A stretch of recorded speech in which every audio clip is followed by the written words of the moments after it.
The 20 most powerful ships in the Star Trek universe. September 7, 2016 marked the 50th anniversary of Star Trek. Since the original series debut in 1966, the science fiction franchise has become a cult phenomenon, inspiring 4 more television series, an animated series, and a film franchise of 13 movies, not to mention the upcoming television series Star Trek Discovery, set to premiere on CBS All Access in January 2017. Star Trek has had a lasting impact on science fiction and pop culture, with the fans numbering in their millions worldwide, and has been cited as an influence on several technological innovations, such as smartphones and tablets. The franchise has also been noted for its progressive and forward-thinking values. But it's also known for the compelling themes of exploration of the unknown, and, of course, the really cool starships that every fan has dreamed of taking to the stars at one time or another. Between Romulan warbirds, board cubes, alien probes and planet-eating superweapons, there is no shortage of powerful and iconic ships on Star Trek. They range from the familiar and human to the aggressively dangerous and alien, from vessels designed for peaceful scientific pursuits to battleships and doomsday devices. Here are 20 of the most powerful ships ever in the Star Trek universe. Include Ejecraft from all 5 television series and all 13 movies, including the alternate timeline. Our criteria for ranking the power of a vessel are size, speed, weaponry, crew capacity, ability to deflect destruction, and general significance for the canon TV series, the movies, and among the fanbase. 20. USS Excelsior. The prototype class, the Excelsior was the result of radical new technology and theories of propulsion. Dubbed the Great Experiment, the ship was the first Starfleet vessel to be equipped with a transwarp drive, making it the fastest starship in the Federation at the time. Under the command of Captain Hikaru Sulu, the Excelsior fulfilled her first 3-year mission of cataloging gaseous anomalies in the Beta Quadrant, and upon returning home, survived the powerful subspace shock wave caused by the destruction of Praxis, a Klingon moon. Excelsior was also able to sneak into Klingon territory, disabling a Klingon battle cruiser with a modulated positron beam along the way, and nearly made it all the way to Qo'Nos. The Excelsior was rarely viewed in a combat situation, but was shown in Star Trek VI. The undiscovered country as being able to destroy the experimental cloaking Klingon bird of prey in a few shots, and was it powerful enough vessel to be one of the 3 starships considered for the proposed Operation Retrieve mission. Number 19. The Narada. While the Narada was a simple bomber mining vessel in its own time in the late 24th century, it possessed far more advanced weaponry than any ship it encountered in the 23rd century. In the 2009 Star Trek movie, the time traveler Narada attacks and easily overpowers the USS Klingon, killing Captain Kirk's father. Later, the ship attacked a Klingon prison planet and 47 Klingon warbirds were destroyed. The Narada, under the command of Nero, also engineered the destruction of Vulcan in the alternate Star Trek timeline. Nero used the ship's immense drilling apparatus, capable of emitting a powerful beam that drilled through the planet's crust all the way to its core, where he injected the planet with red matter, creating a black hole that consumed the entire world in a matter of moments. Despite being only a mining vessel originally, the Narada possessed formidable weaponry, including missile-like projectiles which could break apart into smaller projectiles and pierce the standard starship's shielding and hull. More than 50 starships were destroyed in this manner over the course of 25 years. Number 18. USS Voyager. The USS Voyager was one of the earliest Intrepid-class starships launched by the Federation and featured several recent technological innovations that had become available, including binaural circuitry, advanced sensors, variable geometry warp nacelles, and the emergency medical holographic program, that is, everyone's favorite doctor.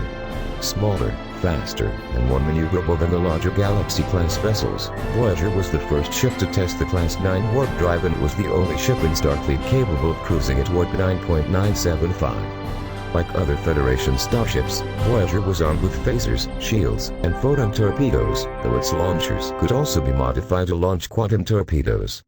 Voyager also carried spatial charges and Trico ball devices outside the standard Starfleet armaments. Eventually, the ship would even be outfitted with 24th century technology brought back in time by a future version of Captain Janeway, including ablative generators and transphysic torpedoes capable of destroying a board cube in 1 or 2 direct hits. Number 17. USS EnterpriseD. Rather than just have a shinier version of Kirk's Enterprise from the original series, the creators of Star Trek, the next generation decided to make a new class of starship twice the length and 8 times the interior space of the original, the Galaxy class. Perhaps the most adaptable of the main featured starships, the EnterpriseD was equally capable of exploration, combat, science, patrol duty, or simply acting as a comfortable home for its 1,000-plus crew. The ship was basically a city inside. They even had a bar and lounge. The EnterpriseD was able to generate 12.75 billion gigawatts of power, and that's just in planetary orbit, and was armed with 12 phaser arrays, 2 torpedo launchers, hundreds of atomizer mines and a payload of 250 torpedoes. Shields were high capacity and could operate on multiple frequencies. The saucer section was even able to separate from the bottom hull in emergency situations. This Enterprise showed itself to be a highly versatile and powerful opponent, able to match Romulan Warbird in one-on-one combat, even if it was unable to outmatch its opponents. Number 16. Deep Space Nine. Okay, so this one's technically a space station and not a ship, but seeing as how the station was at least partially mobile and the setting for an entire series, not to mention numerous space battles, it deserves an honorary slot on this list. Deep Space Nine, originally called Trek Nor, was at first just a Cardassian mining facility. For the first 3 seasons of Star Trek, Deep Space Nine, it was a fairly standard space station administered by the Federation. However, by the end of Season 4, it became a vital commercial and strategic outpost due to its proximity near the Badger Wormhole and the discovery of the Dominion threat. So, placed on the threshold of an interstellar conflict, it underwent a massive military refit.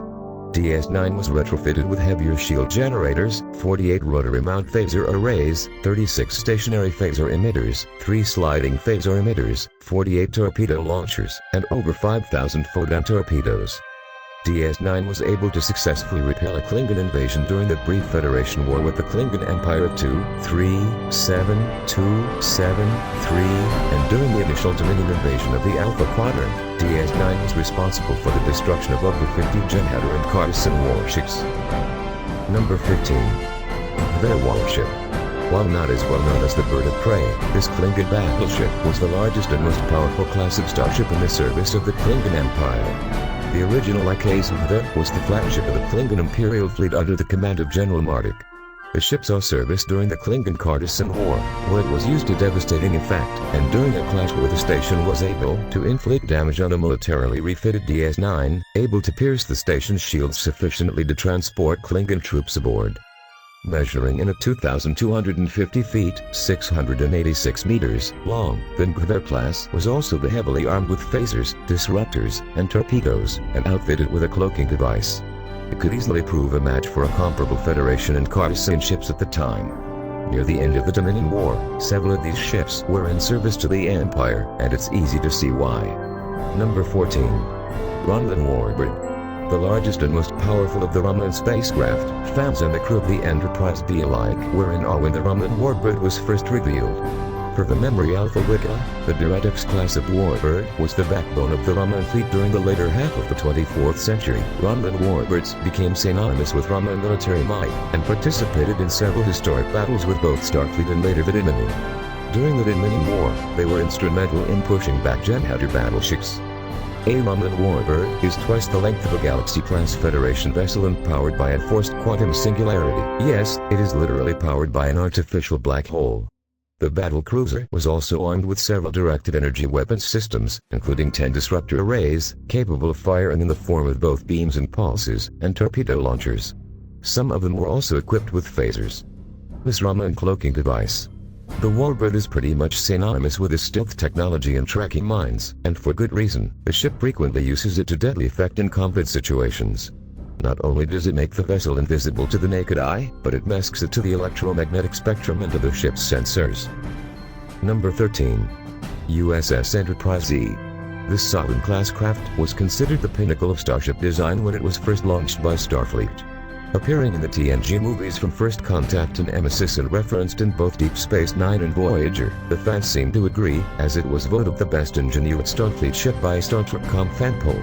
The EnterpriseD had 12 phaser arrays and 5 torpedo tubes designed for use with the new quantum torpedoes, a more powerful alternative to the classic photon variety. Eventually, 4 more phasers and 5 more torpedo tubes were added. After its first year in space, it participated in the second Borg incursion into Federation space, where it was shown capable of taking on a Borg cube. The ship was also able to take on the Sana and Shinzon Scimitar competently.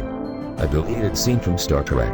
Nemesis also established that the captain's chair came with a seat belt, to which Picard quipped, "It's about time, hey, you can't beat that." Number 12. USS Vengeance. This vessel from J.J. Abrams' alternate Star Trek timeline is scary powerful. Making its debut in Star Trek Into Darkness, the USS Vengeance is the first and only of Starfleet's Dreadnought class, developed in secret with the help of Khan and operated by the shadowy Section 31. Unlike almost all other Starfleet vessels, the 23rd century battleship was designed specifically and only for combat. Originally designed for what was considered an inevitable war with the Klingon Empire, the Vengeance was twice as large and more heavily armed than any other known vessel. It was also 3 times as fast, easily outrunning the Enterprise at warp speed. Largely automated, the Vengeance could even be operated by a single person. In addition to its advanced weapons systems, including powerful phaser arrays capable of piercing the shields of any standard starship and swivel-mounted torpedo launchers, the Vengeance could also launch drones which in turn were armed with their own torpedoes and capable of deliberately ramming their intended targets. The Vengeance was able to easily overpower the Enterprise and presumably all other ships of the time period. Number 11. Genhatter Battleship. This Dominion warship is twice the size of a Galaxy-class starship and 3 times as powerful. It proved to be immense for the Federation and its allies during the course of Star Trek Deep Space Nine. When employed by the Genhatter, the military branch of the Dominion, the battleship was more than capable of engaging almost any Federation, Klingon, or Romulan vessel, and more often than not emerged victorious. Genhatter battleships are immune to tractor beams and easily pierce opponent's shield. After the crew of the USS Valiant spent 3 hours scanning and studying one of the battleships, they determined it was a direct threat to every Federation outpost and colony within 50 light years. When they pursued the battle, they were easily destroyed. Many of these ships participated in the Battle of Cardassia during the final stages of the Dominion War, and were used to put down the Cardassian rebellion to devastating effect.